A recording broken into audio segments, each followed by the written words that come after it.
Hello there, my little fallen autumn leaves. Today I was thinking about the whole Jeffrey Dahmer Netflix series drama that's kind of been going on. You might have seen people complaining or talking about people, specifically women, who fantasize about serial killers and really get into them. Some of them even write to serial killers, but they think that they're sexy and interesting. However, in my opinion, one of the issues with the TV series is that they use a really popular actor to play Jeffrey Dahmer. So I kind of think that they, in a way, sort of play into that sort of fantasy aspect. If you're going to use an actor who is well known for playing these sort of scary roles, and younger girls, really kind of like him and think that he's really cute and stuff, and then he's playing Jeffrey Dahmer, like, they're not suddenly going to think that he's really disgusting and ugly and all that sort of stuff. So I think in a way there's a certain element that Netflix has done themselves by using an actor that is well liked. So the next thing that I sort of think about whenever this sort of issue comes to light is that there are people out there who are really fascinated with horror and scary things and true crime.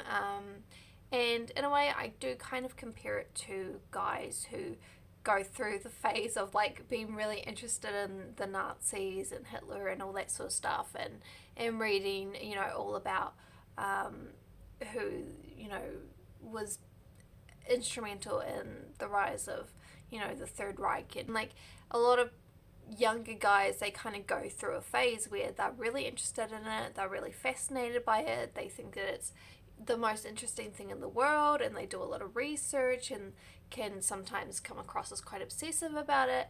But then, you sort of grow up and, you've learnt what you wanted to learn about it, and now you're kind of over it, life moves on. But then you have people who continue to be interested in it. And I think that that's a similar thing with, women. I don't think that we are necessarily encouraged to be really interested in wars and all that sort of stuff. So I think in a way, our sort of equivalent, in a way, if you want to think about it like that, is to be interested in serial killers and all the sort of gruesome stuff that they do and the psychology of it. I think that it's very similar. And like that, we also grow out of it, So there was definitely a time when I was really interested in learning all about that sort of stuff.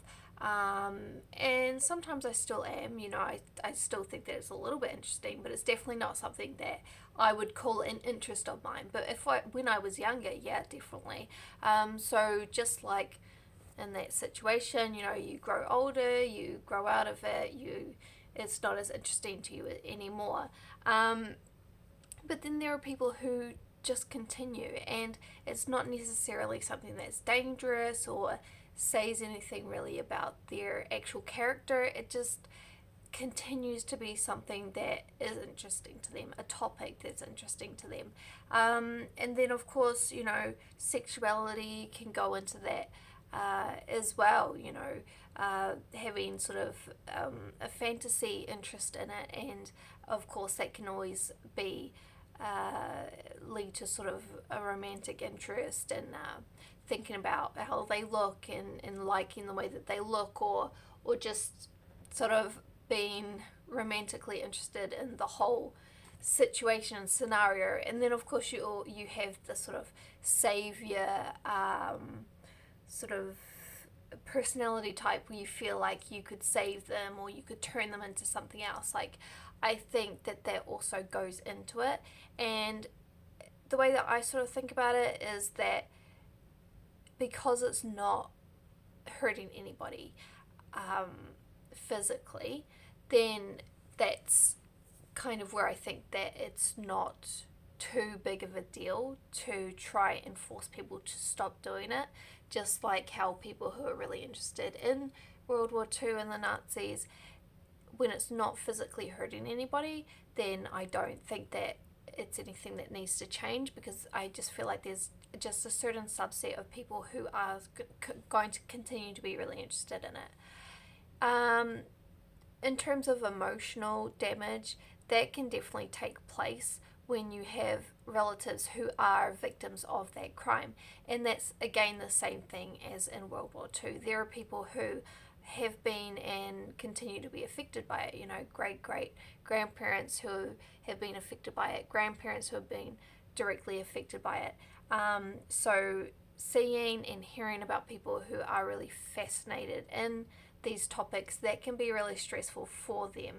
And that's where I kind of feel that there is a little bit of an issue, because it's not nice to think that relatives of Jeffrey Dahmer would continue to sort of be victimized because of people being really interested in him and some people being romantically interested in him.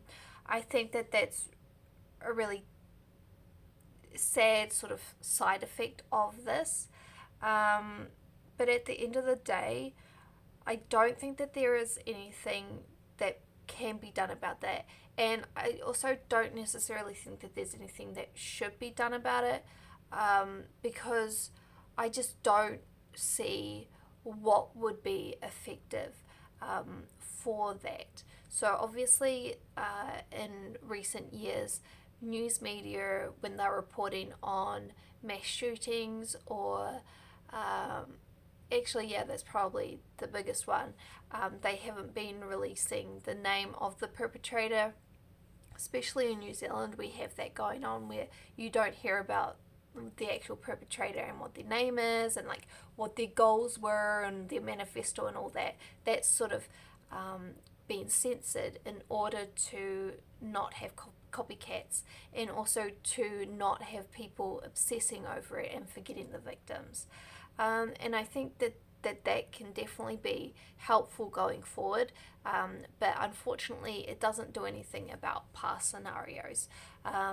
So going forward, I think that we can continue with the media not sort of making the perpetrator the center of the story. I think if we continue to make the victims the center of the story, then going forward we can possibly prevent this sort of romanticization and also it becoming like a pop culture thing. But in terms of people like Jeffrey Dahmer, where that's in the past, there is just nothing that we can really do about that because the information is already out there. It's already happened. You know, we can't go back in time. So I sort of think that it's just a lost cause to try and do anything about people who are in love with him now. So that's kind of where my opinion stands. And hopefully, with time, we'll sort of filter out that sort of popularization of these characters, but it's really like a wait and see sort of thing, and there's just nothing that we can do about these serial killers that have been well documented. Nothing we can do about it, and unfortunately it will probably continue to be emotionally harmful for the victims, but that I think is just unfortunate, but nothing we can do about. Let me know what you guys think in the comments down below. I always look at the comments even if I don't reply. Sometimes I kind of get a little bit of like social anxiety about replying, but it's fine. I'm happy to be here. So have a good day, everybody, and I'll see you next time. Hey door!